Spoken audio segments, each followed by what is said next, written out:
Why SJWs started to hate me.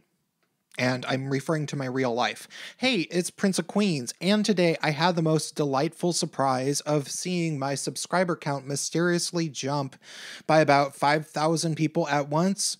I am trying hard not to get my hopes up, but being that I am a channel that has audience members who have told me that they have been unsubscribed repeatedly, I have to wonder if perhaps Google is finally dealing with the unsubscribe bug. We'll see. That said, I suppose now would be a good time to warmly thank my wonderful audience yet again for the continued support, and remind them that I couldn't do this without each and every one of you. If you want to PayPal donate, email me, address in the description. And if you are a new audience member, let me know how you found me, because I'm very interested. Also, older subscribers, let me know if you get notifications for my videos, like if you did for this one. So, why do people listen to me and take me seriously? I think that that's a good question for every YouTube personality that makes somewhat serious content to ask themselves every once in a while. And it's something that I've definitely discussed with members of my audience. Am I the smartest and most well-read guy in the world? Not by a long shot on either account. Truthfully, I've always been a bit more of a social hipster nerd than a nerdy nerd if you actually get to know me. And I never had the patience to delve deep into heavy scientific or historical study. My main thing has always been the here and now, both in terms of my social surroundings and the broader cultural zeitgeist of what was happening in the Western world, artistically, philosophically, and politically. Sure, knowing a bit about history is important for that realm of existence, so thank God for YouTube personalities like Sargon of Akkad and Kraut and T who give good cliff notes in that regard. But really, when I tell people I'm a writer and that I majored in playwriting in college, I'm very often asked who my favorite playwrights are, to which I usually say Tennessee Williams, even though I really only read or saw something like 4 or 5 of his plays. I then go on to say I actually prefer cinema and television, but studied playwriting because I wanted to get a firm foundation of script writing instead of jumping into film school, where script writing, which I believe is the most important part of the process, is usually put on the back burner. You're being taught how to actually shoot stuff. I wanted to learn how to be a good writer. But even more than that, if it gets to the point where I am talking to somebody about what types of things I like to write about and why, I inevitably explain to people that I consider myself a social writer that likes to write about the things I have encountered in my life, which is why I spend so much time being social. I think of it like this. When the Greeks were writing all of those great dramas in ancient times, it wasn't as if that they were writing them after they spent a long period of time studying great Egyptian dramas at some library. More than likely, the ancient playwrights were simply authors who knew a lot of people and heard lots of great war stories. And so, I spent my entire 20s in New York City, Seattle, and the San Francisco Bay Area, being one of the most social people you could probably ever meet. Getting people to tell me their life stories on a street corner while chain smoking, or on a rooftop as the sun came up, or at one of our apartments at an after party. People always told me that there was something peculiar about me in which they felt like they could tell me anything soon after meeting me. Probably because I would tell them intimate details about myself freely. Granted, maybe it wasn't a great idea to reveal private information to me because I wasn't always that great at keeping secrets. Still, not only did I get to know people, but in my mid to late 20s through early 30s, I began a rabid spree of collaborative work with people in theater and performance art as well as in music. There were many years where I would collaborate with almost anybody I got along with at all. The process was basically this. I'd go out, I'd party, I'd meet somebody who seemed particularly interesting and charismatic, and then I'd ask them to tell me what type of creative things that they did. And since this was the San Francisco Bay Area during late last decade and early this decade, everybody did something creative. If they were a visual artist or dancer, which there were a lot of, I'd usually say, "That's cool," and change the subject. But if they were an actor or writer, I'd say, "Tell me more." And if they were a singer, I'd very often try to get them to sing, often right on the sidewalk in front of a bar. And if they would, and I liked it, we'd often end up recording. I worked with dozens of people as a result of doing that type of thing. They were mostly gay men because that was the scene that I ran in, but some people were trans or gender confused, and I worked with some females too. With some people, I simply recorded their vocals over music I made. Others, I recorded vocals and taught how to make electronic music with my setup, and made a few songs together. And others, I simply just taught how to make electronic music a little bit, because they wanted to know. Even others, I had act in plays that I wrote or booked to perform in shows that I was helping organize, as I co-produced at least a few dozen shows while I was down in the San Francisco Bay Area. Basically, I was sharing my education with others as best I could, really working hard on that stuff, and people seemed to love and, dare I say, respect me for it. I was having a blast, and I knew I was fortunate to be doing what I was doing, and I never denied that. I was able to make creative endeavors the primary focus of my life, and for a while, due to the fact that I was always working really hard on a collaboration with somebody or other, everybody wanted to like me. All I had to do was to admit how lucky I was, and everything was fine. However, around 2012, and especially getting into 2013, everything began to change in many ways. For one, rent skyrocketed in San Francisco around that time, and about 80% of the people in the theater, performance art, and music scene that I ran with had to move out of the area, and at least 5 or 6 venues we used had to close. And that by itself was probably the single worst factor in my San Francisco life coming to a close, so don't get my story twisted.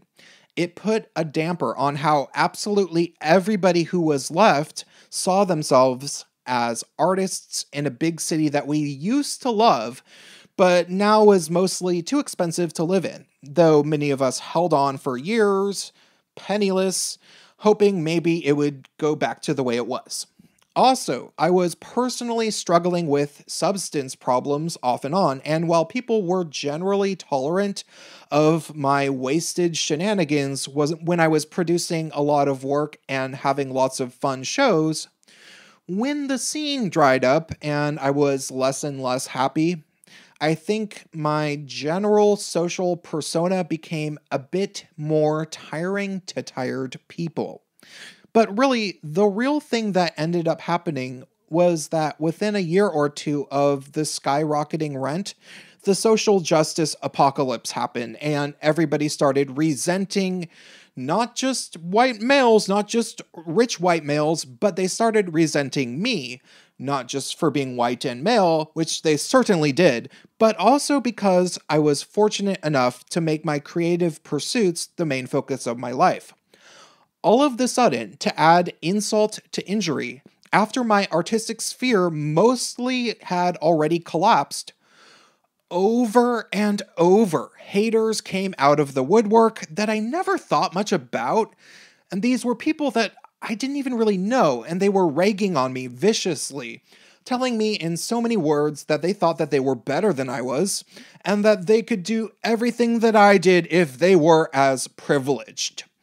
Granted, these same people almost unanimously avoided really even knowing about the majority of my catalog of work. They assumed that I only had a handful of albums out, which I'm sure they never listened to, even though they could listen to them online for free. These people wanted to minimize the massive amount of work I did. These people probably didn't know that I had hundreds of unreleased songs which were releasable. They were semi-decent. I just hadn't released them yet.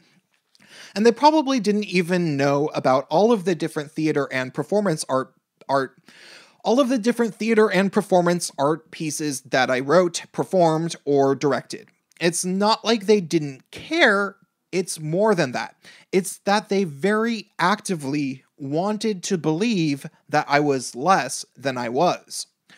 When I examine why these people acted in the way that they did, I think Benjamin Boyce has a pretty apt breakdown of the mentality, which really came from intersectionality. His video is called Dumbing Down Data at Evergreen, link in the description. In the video, he goes through the process of how intersectionals undermine literally the entirety of Western civilization by claiming not just that the rich and powerful white people of the world are tainted sinners who are only rich and powerful because they stole all of their wealth and power from racial minorities, but even further than that, intersectionals go on to undermine the institutions like universities because they are supposed to be part of the whole elaborate white supremacist system.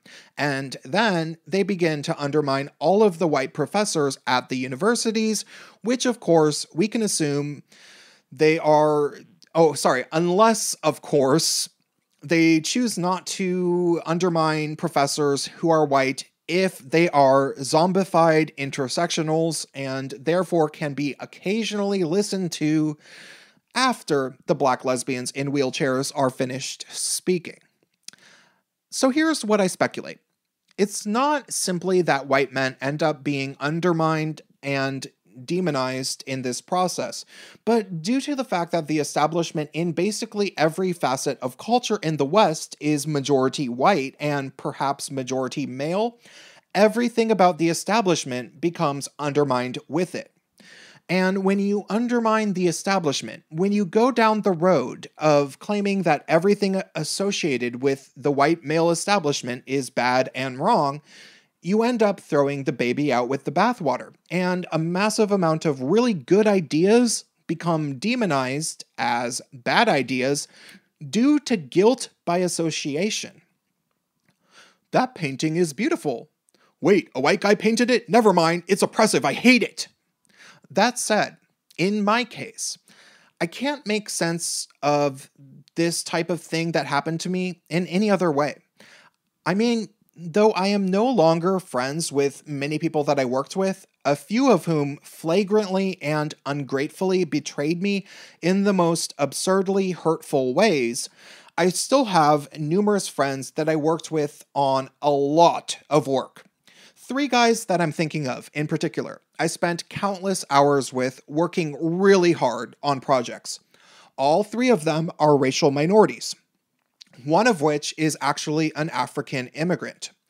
Though I haven't spoken to any of them in a few years, I am confident that I could get all 3 of these people to come on my channel and vouch that I worked extremely hard on collaborative projects with them. In 2 cases, this included teaching them skills in electronic music production, and in the other case, I got him a lot of exposure in the theater and performance world, which helped him in his career. They'd all admit how much I helped them. Here's the thing. It's not that the SJWs around me didn't know that I did these things, and that I worked with dozens of other people that they would consider oppressed, virtuous minorities. They knew I was giving myself tirelessly because I loved it, and I thought I was making the world a better place by doing so. People knew. Still, at the end of the day, it didn't just not matter to them, but some people even accused me of, get this, exploiting the people that I worked with. A few times I was accused of tokenizing people of color, as people claim that I guess they thought I was only doing these collaborations for personal gain, as if I wasn't doing the majority of the work myself behind the scenes, which I generally did. Even further, when I explained to one particularly vile SJW that I got into this public argument with this one very vile SJW, and she was talking about people of color, queer people of color, and I don't get it because I'm a white guy or whatever. And I tried to explain to her that I had literally mentored these people and taught them different skills like electronic music production. Her response was to mock me publicly, and hundreds of people were reading this, and she called me a white savior, said I had like a white savior complex. So truthfully, I don't know how to feel about all of this in the bigger picture, and I think that phase of my life and the subsequent fallout will be something I will be dealing with for the rest of my life. I'll never forget how I was treated. Perhaps it would legitimately be good to talk with a therapist about how I was treated because it's just that rich.